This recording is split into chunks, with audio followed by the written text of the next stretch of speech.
ఇంకో దీనికి హరిభాయ్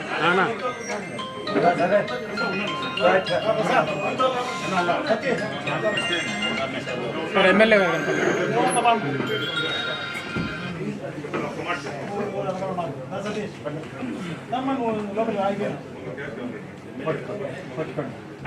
ఓకే.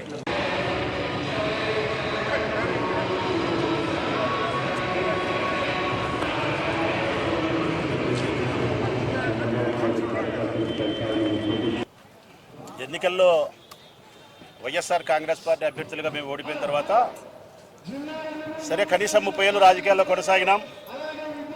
ఓటమి ఏ కారణం చెందినప్పటికీ ఒక 2-3 సంవత్సరాలు విశ్రాంతి ఉంటుంది అనుకున్నాం. కానీ చంద్రబాబు నాయుడు పుణ్యమా అని చెప్పి 3 నెలలు కూడా విశ్రాంతి లేదు, రోడ్డు మీద పెట్టినాడు. నిరంతరం ప్రజా వ్యతిరేక నిర్ణయాలతో ఈ ప్రభుత్వం చేసేదానికి నిరసనగా మేము ఎప్పుడు రోడ్డు మీదనే సంసారం చేయాల్సిన పరిస్థితి ఏర్పడింది. అధికారులు చుట్టూ తిరగాల్సిన పరిస్థితి ఏర్పడింది.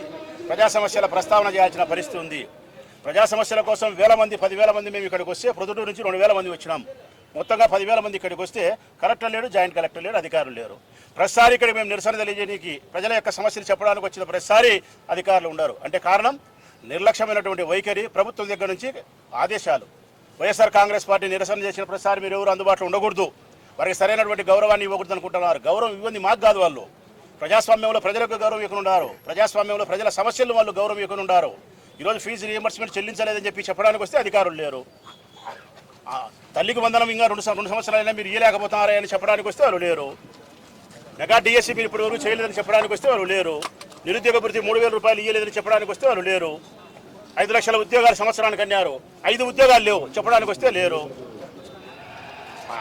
బడిని స్కూళ్ళని మేము బాగు చేస్తే నాడు నేడు మన బడి శ్రీకారం చుడితే ఇప్పుడు ఆ పనులను పెండింగ్ పెట్టారు, చెప్పడానికి లేదు. అంటే ఎన్నికలప్పుడు వాళ్ళు ఏమైతే హామీ ఇచ్చినారో ఆ హామీలు నెరవేర్చకుండా ప్రజలను మోసం చేస్తే ఆ ప్రజలు అష్ట కష్టాలు పడతా ఉంటే ఆ ప్రజల పక్షాన వైఎస్ఆర్ కాంగ్రెస్ పార్టీ కొన్ని వేల మంది ప్రజల మధ్యలోకి వచ్చి నిరసన వ్యక్తం చేస్తే కనీసం ఈ పాలకులకు అధికారులు ఇక్కడ ఉంచాలనే ఇంగిత జ్ఞానం కూడా లేకుండా ప్రవర్తిస్తూ ఉన్నారు. స్పష్టంగా చెప్తా ఉన్నాం, మరెప్పుడైనా ఒక సందర్భంలో ప్రజా సమస్యల ప్రస్తావన కోసం మేము నిరసన వ్యక్తం చేసినప్పుడు కలెక్టర్ ఆఫీస్కి వస్తే సంబంధించినటువంటి గౌరవప్రదమైన ఉండే ఉన్నతమైనటువంటి అధికారులు లేకపోతే వారు వచ్చేంత వరకు ఇక్కడే బైఠాయించాల్సిన పరిస్థితి కూడా వస్తుందని కలెక్టర్ గారికి, గౌరవనీయులైనటువంటి జిల్లా కలెక్టర్ గారికి, జాయింట్ కలెక్టర్ గారికి, ఈ ప్రభుత్వానికి హెచ్చరిక చేస్తూ ఉన్నాం.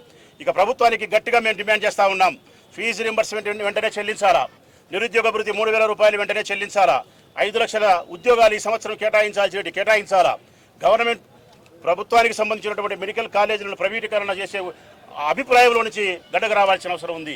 నాడు నేడు మన బడికి సంబంధించిన పనులను కొనసాగించాల్సిన బాధ్యత ఉంది. ఒక్క మాటలో చెప్పాలంటే ఈ రాష్ట్రంలో విద్యకు అగ్రతాంబూలం ఇచ్చింది జగన్మోహన్ రెడ్డి గారు. ఈ రాష్ట్రంలో విద్యకు చీకటి రోజులు తెచ్చింది ఈ కూటమి ప్రభుత్వం. ఆ దిశలో నుంచి మీరు బయటికి రావాల్సిన అవసరం ఉంది. పేద విద్యార్థులు కూడా ఉన్నత శిఖరాలు అధిరోహించడానికి చక్కటి మార్గం విద్య. ఆ విద్యనే సర్వనాశనం చేసి పెడతాంది ఈరోజు కూటమి ప్రభుత్వం. అది చెప్పడానికి మేము వస్తే 10,000 మంది ఈ రోజు వస్తే కూడా కలెక్టర్ గారు లేరు, జాయింట్ కలెక్టర్ గారు లేరు. ఎందుకు నిర్లక్ష్యమైనటువంటి వైఖరి? మీరు ప్రజలకు ఓట్లు వేయించుకొని మోసాలు చేసినారు, ఇది ఇస్తామన్నారు, ఇయ్యలే. నిజంగా చెప్పాలంటే మీ మీద 420 కేసులు పెట్టాలి, మీ మీద చీటింగ్ మీ కేసులు ఎప్పుడూ పెట్టినారా? మీ మీద ఏ ఒక్క హామీ కూడా మీరు అమలు చేయలే. సూపర్ 6 హామీలు అమలు చేయలే, 139 హామీలు మీరు అమలు చేయలే, గాలికి వదిలేసినారు. ఎన్నికల ముందు ఒక మాట, ఎన్నికల తర్వాత ఒక మాట. ఎంతమంది పిల్లలు పుడితే అంతమందికి మేము 15,000 రూపాయల చొప్పున విద్యార్థులకు ఇస్తాం, తల్లి వందనం అని చెప్పినారు. పోయిన సంవత్సరం ఎగరగొట్టినారు. ఈ సంవత్సరం ఇచ్చిన పరిస్థితి లేదు. ఇచ్చినా 82 లక్షల మంది ఉంటే 60 లక్షల మందికి ఇస్తారు, 22 లక్షల మంది ఎగరగొట్టేది. గ్యాస్ 3 ఇస్తామన్నారు, 1 ఇచ్చినారు, 2 ఎగరగొట్టినారు. ఈ సంవత్సరం మందికి ఇస్తారంటే 1,20,00,000 మందికి గాను అది ఇయ్యరు. సగం మందికి ఇచ్చి సగం మందికి ఇచ్చిన సగం మందికి కూడా డబ్బులు ఈ రోజు పడని పరిస్థితి ఈ రోజుకి ఉంది. ఏ ఒక్క హామీ కూడా మీరు రైతు భరోసా అన్నారు, కేంద్ర ప్రభుత్వం ఇచ్చి 6,000 కాకుండా మేము 20,000 ఇస్తామన్నారు, 6 లేదు 20 లేదు, మొత్తం 26,000కు పుండుసున్నా చుట్టినారు. రైతు భరోసా కేంద్రాలు నిర్వీర్యం చేసినారు, సచివాలయాలు నిర్వీర్యం చేసినారు, వాలంటరీ వ్యవస్థ ఎత్తేసినారు, ప్రజా సమస్యలు గాలికి వదిలేసినారు. మీరు చేస్తాండేది ఒకటే, వైఎస్ఆర్ కాంగ్రెస్ పార్టీ వాళ్ళను రోడ్డు మీదనే పెట్టాలా, జైల్లోనే పెట్టాలా. కక్ష సాధింపు చర్యలో భాగంగా మమ్మల్ని జైల్లోనే పెట్టాలా, లేదంటే మీరు చేసే విధవపరులకు నిరసన చేసే కార్యక్రమంలో మేము మా తమ్ముళ్ళము చెల్లెళ్ళందరూ రోడ్డు మీద వచ్చి సంసారం చేయాల్సిన పరిస్థితి పెట్టినారు. ఇది మీరు చేస్తా ఉండే పరిస్థితి ఈ రాష్ట్రంలో. ఇది మంచి పద్ధతి కాదు.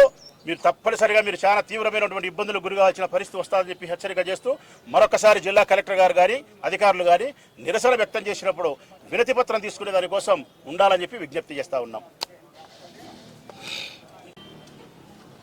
సో అందరికీ నమస్కారం. ఈరోజు యువత పోరుకు సంబంధించి